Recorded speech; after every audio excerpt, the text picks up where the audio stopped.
everybody, it's Romania Black, and we are starting a brand new show today. So, we finished Mob Psycho, and I wanted to start a new show, but I realized that Bungo Stray Dogs Season 5 is coming out in July, and so I wanted to start a show that I would at least be able to get at least partially through before we start Bungo Stray Dogs Season 5 on the same day as this one. So, with that being said, I did a poll on Patreon. I chose shows that were relatively short, maybe only like 11 or 12 episodes, just like a short series, but ones that I've really wanted to watch. Like I'll show you the poll that was up here. I realized Gakko and Babysitters is longer than that, but I was like, oh, well, it's fine.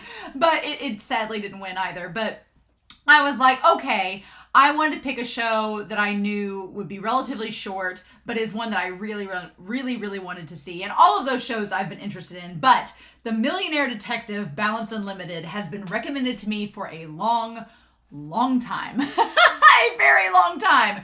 And so I have been wanting to see it for quite some time, and it's only 11 episodes, so it's not anything crazy, but I was highly recommended it, and it just barely squeaked through to win the poll. So that's what we're going to be watching, and then probably about halfway through on the same day as today, Bungo Stray Dogs Season 5 will also be on here, and then once this series ends, I'll probably wait till Bungo Stray Dogs ends to replace it, right? Because don't want to get too many shows going at once. But yeah, I'm really excited, y'all, to see what we get with this series. I know nothing about it. Not a thing. Not a thing at all. I know nothing going into this of what to expect. It has the word millionaire and the word detective in it. And so I'm assuming it's some type of maybe crime noir, maybe a mystery series, a detective series. You know I love a good detective series, so I'm really excited. And Balance Unlimited, I was trying to figure out what the hell does that mean? And then I thought, oh, Millionaire Detective.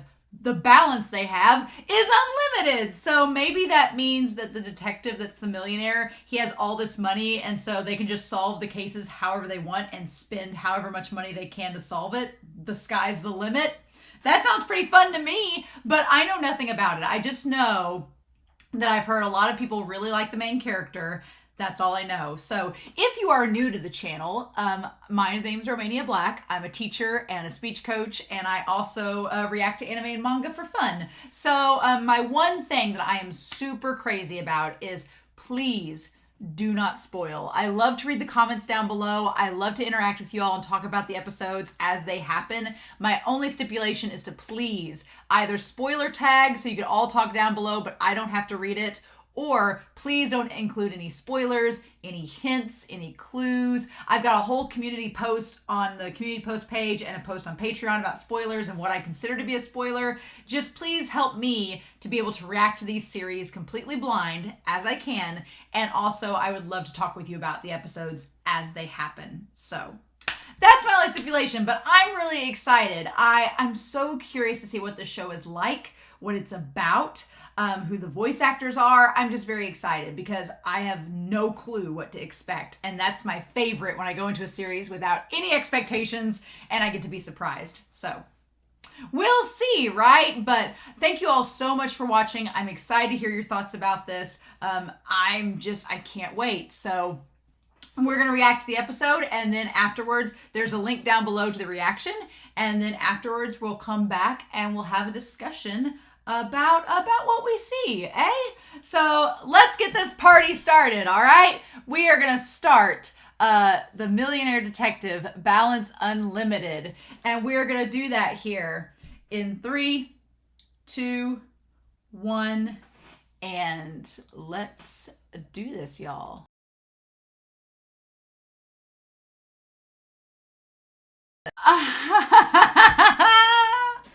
So right off the bat, man, what polarizing characters. This is interesting right from the start because there are a lot of questions that I have about this show, and I don't want answers from the comments because I know I'm going to get those answers in the show itself, right? But I just want to tell you all kind of where my head is at and what I'm thinking about it, because I have lots of questions I know the show is going to give me answers to, but that what an interesting premise. It has a lot of different tropes, like the buddy cop trope, but also like very Sherlock and Watson. And the woman in the OP seems like an Irene Adler type of character. Is it his sister? Is it his lover? We don't know. They look kind of similar, so you'd think maybe they're siblings, but they could very well not be. He may just be somebody that like that's his lover, and he's like she looks like him, so that's why they're a couple. But I don't know. It's just, wow. There's a lot at play with this episode, and I kind of want to go talk to it. As soon as we got like the Aniplex thing, I was thinking of Given and Banana Fish, which is fun times. So we cut from the money to the piano. And so we have Daisuke Kambe, our rich man, who gives me he gives me the same vibes as one of the lead characters. Basically, Daisuke and the other cop, they have this similar in appearance and outward demeanor. They remind me a lot of the main two leads in On or Off, which is a Korean Danmai, and I'm like, what? So my brain was like trying to process that this is not On or Off, which is really funny. But yeah, so he basically talks about having a family. He's like, I had a family. He says, I believe I had a happy childhood. So something has happened in Daisuke's past. He had a family, he had a happy childhood, but some event has happened ever since a certain day everything changed, which I'm assuming is tied to him having the unlimited funds. How that works, how you have unlimited money, I don't know. I'm curious about that. Like, what happened with the parents that gave him unlimited funds? He's like, if Sherlock met Bruce Wayne, that is Daisuke. That is, if Sherlock Holmes met Bruce Wayne, that seems like who Daisuke Kambe is, which is very interesting and entertaining. And then we have our one cop here, where the first division goes past him, right? They just all immediately walks past him. And he asks Hoshino, he said, does something happen? He says, no, not really. And just keeps walking. But we as the audience find out later that it was something. It was a bomb threat for this prince that was coming in like emeritus to visit Japan. And so something's happened with him that has got him demoted from the first division down into this special unit in the basement that just does like odd jobs, like look for missing children. Not that that's not important. Finding lost children is very important. But I feel like there's a curiosity to both of our main characters' pasts. Like what in Daisuke's past has caused him to seem unhappy, but yet overflowing with cash. And what from our other main characters' past caused him to get demoted, and why don't people want to talk about it? People don't want to talk about it. They don't want to acknowledge him, even though they clearly know he's competent. Something has happened, but what is the case, right? And then we have him saying, the days after all hollow and everything was so boring. So yes, he basically has all these nice suits, all the ties, the shoes. So I feel like part of the reason Daisuke went to this like bottom barrel division is because he wanted to spice things up. He wanted to try to seek some type of enjoyment in his life because he's bored. And if he knows that if he goes to the first division or second division, it's going to be the same old thing that he's used to, and that's not what he wants. So the millionaire detective goes down to this basement. This basement like division is absolutely hilarious. It's just like there's three guys there, including our main dude. A guy that's just sitting there like peeling peanuts, and she's just eating potato chips. They're not even doing anything. They're not even doing a task. They're just sitting there eating junk food. The man at the other end is building a boat. Like that's how bored these people are. And then Kamai like is looking up some porn. He's looking up some very naughty sites at work and gets like the pop-up ad, and he's like, oh shit. Like Kamai is hilarious. I love him already. He's like, oh what? He's like, oh sheesh, the damn website with their ads. Like that's not an excuse. What website has those ads? One you're not supposed to be on. I love it, especially not at work. And he says the guys in the first division are in a flurry. Did you hear anything? And he says, I don't know anything in particular. And he looks over the other guy. The other guy is literally like writing down horse betting and horse racing, like statistics. Like nobody's really doing anything.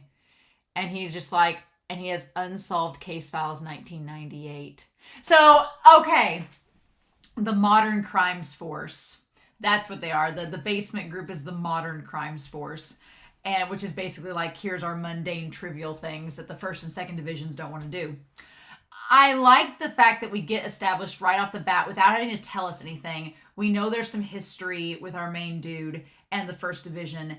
And we get established that while everybody else in the modern crimes force is bored and they're either just eating potato chips, getting on dirty websites, or like doing anything but their job, he is getting like all these cold cases out and looks like he's about to go through and start to see if there's any leads on any of them. So we get automatically established within the first few minutes of knowing his character that he is one that is all about justice. Right? He's all about justice, solving the case, helping, to help solve these cases for these people. Meanwhile, they says it was in Japan that he's traveling that way with this big ass, beautiful black plane with like the gold trim. That plane looks so badass. And then he's like, okay. He's like, the security department says they're short on manpower for the event that's upstairs. We want backup for the classic car festival in Ginza. And he's like, okay, you're on it. And he's like, well, anybody else coming with me? And he's like, I need one more person. And everybody's just snacking, not doing anything. And he's like, always so sudden, talking as they please. We ain't that bored. And he's sitting there doing horse racing, like statistics. And he's like, come on. He's like, oh, I just found a website I can't overlook. And he's like, I heard Motoyama from security has been deployed as well. And he's like, oh, Sachan. Which is hilarious because I'm like, Kamai having a thing for Sachan? I was expecting like this busty woman, but no, she's like middle-aged. I'm like, dude, I'm rooting for you, but what? I love it. Kato. His name is Kato. Let's go Kato. They don't say his name a whole lot in this. They do say senpai at one point. But yeah, the plane, like they roll out a red carpet for Daisuke and like get everything in. And what do we have here? We have, what does it say here? As he's like coming out, we say Kato out, returning at 1700. Psyche, Kamai out, heading straight home. I love it. Hilarious. So Kato and Kamai. But yeah, the building that they come out of reminds me a lot of the agency in Bungo Stray Dogs. Like the way the building is shaped, it reminds me a lot of the detective agency, which is a cool little nod if that is the case. But yeah, then we have Daisuke coming out of his plane in his beautiful tie and collar. Daisuke Kanbei. Uh-huh. Who has it all, right? I'm going to skip the OP for now because I feel like we're going to get enough of it this season. So we have Ginza where everything's being set up at, and we see Kato and Kamai saying, he says, I heard the first division guys drink at a pretty nice place in this area. And Kato's like, He's like, that reminds me, you used to be in the first division. And that's when he slams on the brakes, which tells us, the audience, that Kato doesn't want to talk about it. It's a sore subject. He was kicked out of the first division, doesn't want to say much about it. Well, then he's like, oh, that looks amazing. And we see Daisuke's car. That kind of escaped me the first time. And then Kato says, it's not a car that someone with a respectable job would ride. So we set up right off the bat that Daisuke and Kato are not going to get along. They are totally different. Daisuke is just like, I can solve all my problems with money. He's like, if you've ever watched Little Karibo, who does the Yu-Gi-Oh! Abridged series, my brother is a huge Yu-Gi-Oh! Fan, and I would watch it with him. But his impersonation of Kaiba, the main pseudo antagonist in that series, is he's rich and he's filthy rich. And anytime something happens he doesn't like, he just throws his money and solves the problem. But the catchphrase from that abridged series is, screw the rules, I have money. So it's kind of Daisuke's thing. He's like, I don't have to follow the rules, I have money. So that's just, he solves his problem with his cash and then moves on. Whereas Daisuke seems like he can just easily move on from a situation and not think twice about it. He'll just pay his debts and go. Kato seems like the polar opposite, where he will linger on something and dwell upon it until the end of time, because he's still on whatever was happening with the first division. He still wants to keep up with the job he used to have. He's not fully accepted that he's moved to the modern crimes force. He's still holding on to all of those things, whereas Daisuke's just like, okay, paid my tab, I'm ready to go. So that's interesting. I like that we get that dynamic established between the two characters. And then I love that they just pass by and that's it. That's so funny. I'm gonna get a picture of that. I love that the two of them, like, as fate would have it, right? As fate would have it. That's so freaking hilarious. So then we get what was it, Yoko and Hiroshi, the two that are like gonna rob the jewelry store. And we don't know why at first they're doing that. We cut to the fact that there's, what do they say? There's a prince. The Prince of Abura Emeritus is participating, and he's brought all these classic cars to parade around town, and everybody's like sitting there taking pictures of it. So we cut back to Kato and Kamai, who have their lost child guidance band, like cuffs on. They're a security to help if anybody's lost, which is kind of, because Kato, the moment he senses something's wrong, he immediately jumps to the case and like tries to get the First Division to tell him about the bomber, tell him about everything that's happening. He clearly is like, he's been a demoted cop. We don't know why he was demoted, but he's been demoted. But he seems like a nice person, so something really bad happened. But he's still, for him to take this ego check and this cut in his pride to go from being on the First Division task force for the city police to being cut down to being like looking like missing children, come find me and I'll help you find your parents status. He takes it all in stride, which I like about his character. He doesn't sit there and complain. It's like, any job I can do to help people, I'm going to do, which is great, but it's so fascinating, right? It's so fascinating. I just want to know more. And he's like, why were you booted from the First Division? And then Kato says, money isn't everything. We're doing this for justice. So again, Kato doesn't care about the money, cares about justice. Daisuke, from what we've seen, doesn't seem to care about money either, but has a fully functional bank equipped to pay for anything if it's needed. And yeah, Kamai just taken. I like Kamai's outfit with the cardigan. It's fun. And then the Hoshino guy, I was making the joke in the reaction. If you've ever watched Ace of the Diamond, Hoshino looks like Serizawa. If Serizawa became a detective, which would be hilarious, that's kind of what this is. So we cut back to the two robbers where they're trying to find like the perfect bank to rob, right? And they go through the motions of, well, that guy could know judo. We don't want to try to rob that place. He could fight us.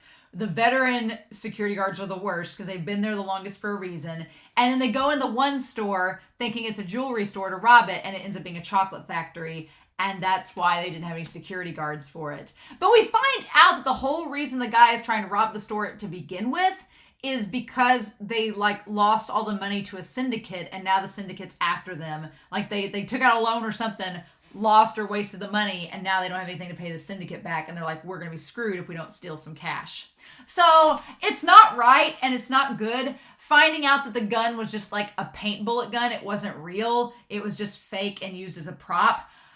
It's still not right what they did, but I like that this show paints them not as, malicious for no reason. They have a reason they're doing what they're doing. We just don't know the full story. So I find that fascinating too. But yeah, the one guy says, he tells Kato it has nothing to do with him. And he says, what do you mean? He says, we're saying this is the case for First Division and you're not authorized personnel. And that's when they see the lost child guidance things, and they're like, go look for some lost kids. And that hurts Kato, because Kato's clearly like, I want to help. I'm capable of helping. Don't relegate me just to where I'm at right now. It's not fair. And then this guy, like, he tries, I love these, like, wait, senpai. And again, Hoshino calling him senpai is immediately like, he's not quite over that respect that he has for Kato. And Kato's his elder, so that's interesting. And they say a man suspected of being the bomber targeting the prince has been located. I like that Kato has like a couple bags under his eyes, like he's not slept, right? And he's heading towards Tokyo Station.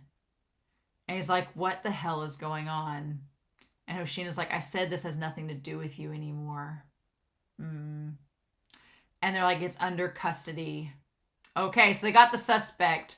And that's when we cut back to the people trying to rob the place. Okay, so Yoko and Hoshino. And Hoshino's kind of like, he's pretty pitiful. She's like, you're the one that lost the syndicate's money. Like, she's kind of the brains of this whole operation anyway. But he is like super clingy and desperate for her, right? To not abandon him. And that's when they decide to rob the one store. And so I like that Kato's like, hey, we need to make sure that everything's taken care of, the people's lives are at stake. And Hoshino says, you haven't changed a bit. You don't need to brandish such naive justice now that you're kicked out of the First Division. As long as the police is a public office, we have to be on good terms with the government. Yeah, but I like that he calls Kato naive. So I'm so curious to know what in the world happened with his past. It's great. And I like in the background, you see like the two robbers going behind. Like everything is set up really well in this episode. You have the robbers going to the store behind Kato and them. You have the laundry truck with the bomb planted right there for us to see. Like everything is set up really well in this episode. And so then we cut to Daisuke, and the man is like, if you wish, I can get you in the first or second division. And he says, I would like the division I requested. He's like, okay, the Modern Crimes Force.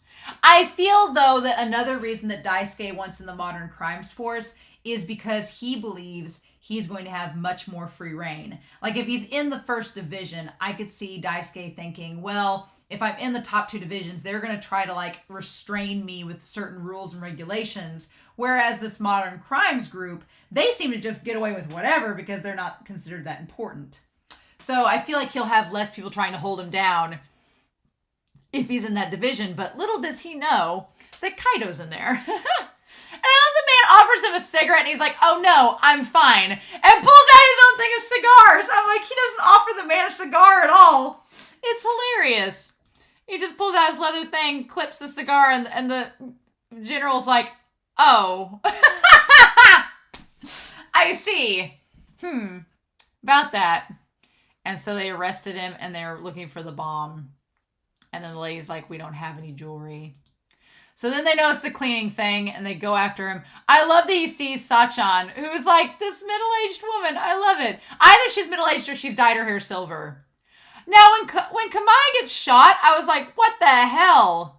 I was like, they've killed him. I thought this show was going to get a lot darker than it was. Like, right off the bat, I'm like, they just killed a man. Because the OP is kind of more mature, like having the half-naked lady running around it. I was like, okay. But I thought he was dead for a second. And I was like, wow, this show is not beating around the bush. We only have 11 episodes. We're not wasting any time. But yeah, so they take off with the van. And then the first division goes after him. And luckily, I thought that he was seriously dying. But poor Sachan's like, come on. And that's when Kato's like, come on, it's a paint bullet. You're fine. And she's like, really? So they have only a certain amount of time before the bomb goes off. And that's when we see Daisuke just bumping through everybody, just moving. He's like Ludacris is playing the background, like, move, bitch, get out the way. I need that edit, like, done over Daisuke just driving through everything. That's amazing. And the thing of it is that the mom and her kid ran out and got tripped in the middle of traffic, and he was going to hit them.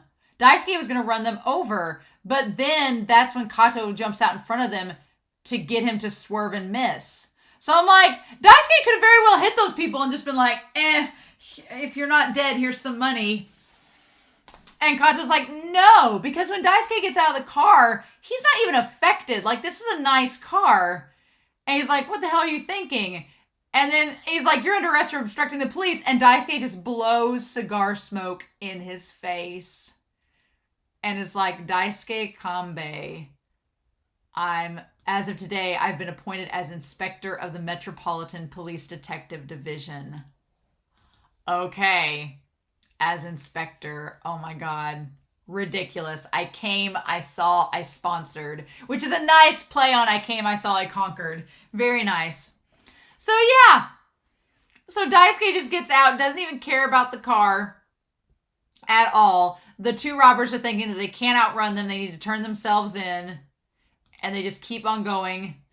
And then he just gets out and Kato's like, Inspector, what? He's like, give me more details. And he's like, and just ignores Kato. Daisuke just ignores him, looks for the car that has the prince in it, the Cobra, that's the fanciest car there, and then just offers to buy it from him on the spot.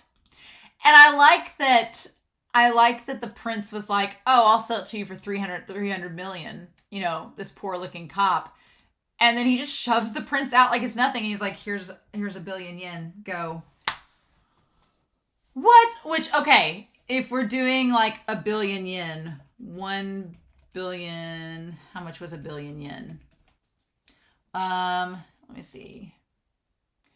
So a million yen is $7,200. So what is a billion yen? A billion yen is, let me see, a billion yen would be 7,222,560. Oh, so it wasn't even, like, it wasn't nearly what he wanted. Unless he was talking about money in a different currency than American dollars. So it'd be like 7 million is a billion yen. So not quite the 300 million, but I'm sure he'll take the 7 million for the car. Why not? That's absolutely hilarious. So maybe it's Millionaire Detective in terms of USD. Maybe that's it. That's absolutely amazing.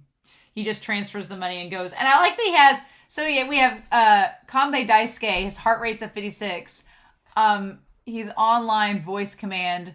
And it says like Cavalier credit card from the one guy. And we have the Beto bin Abura, United Abura Emeritus.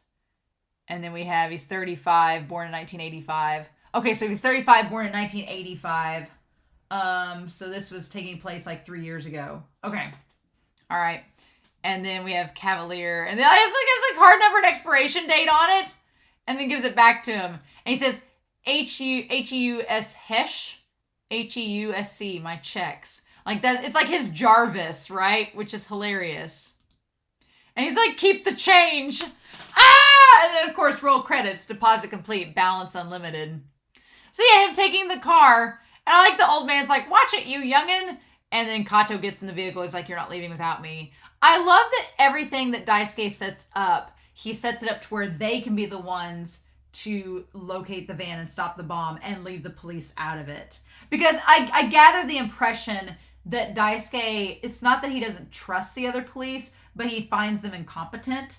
And he believes that he can solve the crime, which is a very like modern Sherlock attitude. He's like, oh, I'll solve the crime. We don't need the police involved. And I feel, again, that's why he's in this police force, because he thinks he'll have more free reign to do things his way. And that's so fun. Like, which is kind of, you question the morality of it, because he basically stops the police from doing his job so he can do it himself, right? Because he thinks that he's the one that can solve the issue. I can't imagine that contrasting or conflicting at all with Kato's thoughts. I have a feeling these two are going to hate each other until they don't. I have a feeling they're not going to get along until they find some common ground between them.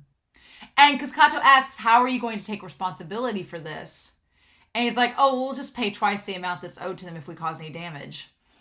And I'm sure at some point Kato's going to be like, money can't solve everything. And I'm sure Daisuke will have some sort of rebuttal for that. Because Kato just seems kind of like just absolutely in awe of how abrasive he is with everything. And so yeah, the van, like them getting it like on top of the bridge and then him pushing the bus. I mean, it makes sense. It makes sense to stop the bomb at this point. The only thing they can do is get it into the river where it won't hurt anybody.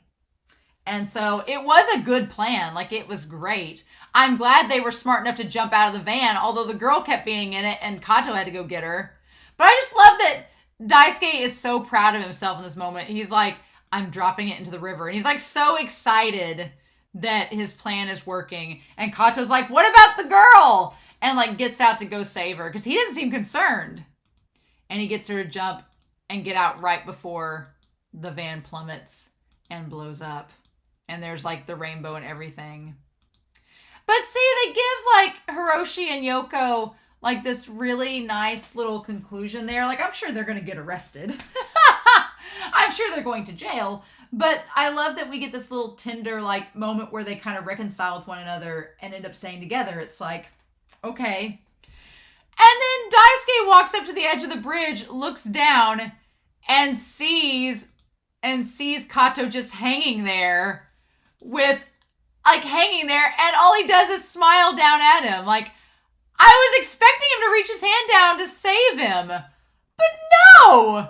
Like, he sees Kato hanging on the bridge there with like the bleeding head, being like, hey, help a guy out. And Daisuke's like, no.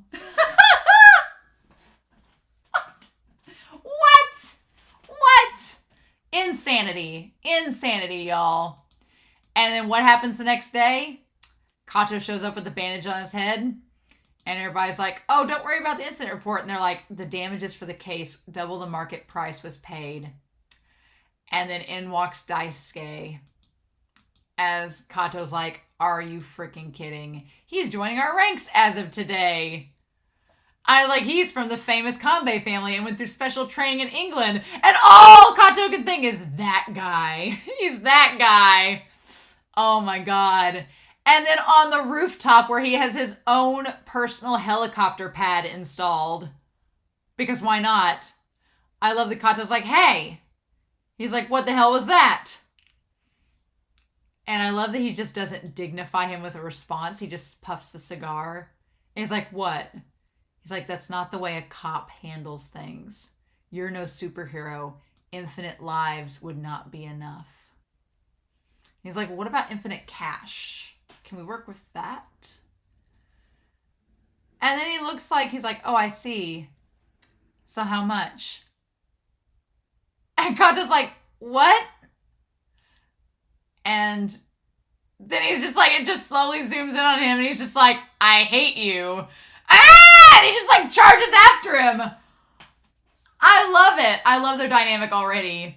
And so yeah, the cost incurred in this episode, 1.3, oh my God, 1.3 billion yen.